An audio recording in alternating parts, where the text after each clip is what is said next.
I never believed in the old myths. Growing up, I heard the stories, tales of gods and monsters told in hushed voices around campfires. But I was different. I didn't fear what was supposed to scare me. That was before I encountered her. It started like any other day.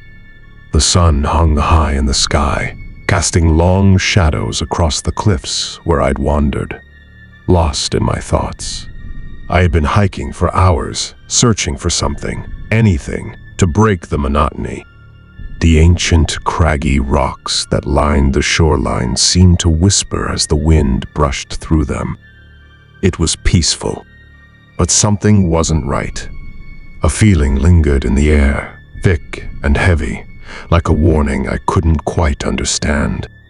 I came across a hidden cave, its entrance barely visible among the towering boulders. Curiosity gnawed at me, urging me to venture inside.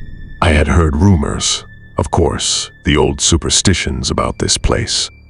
They spoke of a creature whose gaze could turn a man to stone, a woman with hair that twisted like serpents. But I was no fool.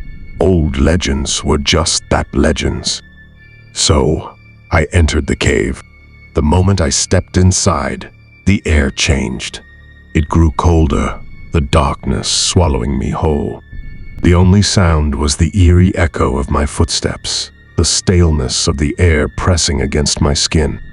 My eyes slowly adjusted, revealing the faint glow of phosphorescent rocks lining the walls. And then I saw her. She stood in the center of the cave, her back to me. Her hair, no, not hair, snakes writhed in every direction, hissing and slithering like they were alive. Her form was tall, cloaked in shadows, but the contours of her face were hauntingly beautiful. A beauty that was unnatural, as if the world itself had molded her to look perfect, only to twist it into something grotesque. I froze, unsure of what to do. Her head turned slowly, and our eyes met. I had heard the stories, but nothing prepared me for the feeling that coursed through me when I saw her gaze. Cold, unfeeling, deadly. My heart hammered in my chest, each beat growing louder than the last.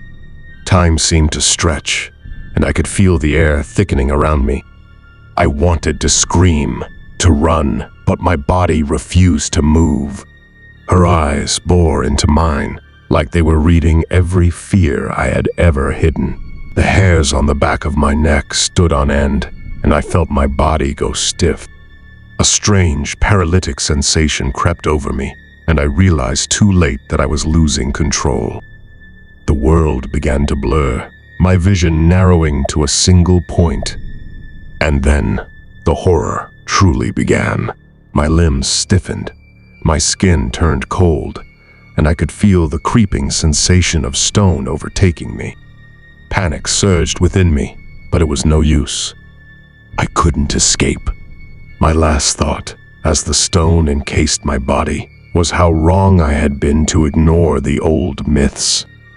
And now, as I remain trapped in this unyielding form, I am the one whose gaze is eternal. A statue among the forgotten, forever witnessing the horror of Medusa's curse.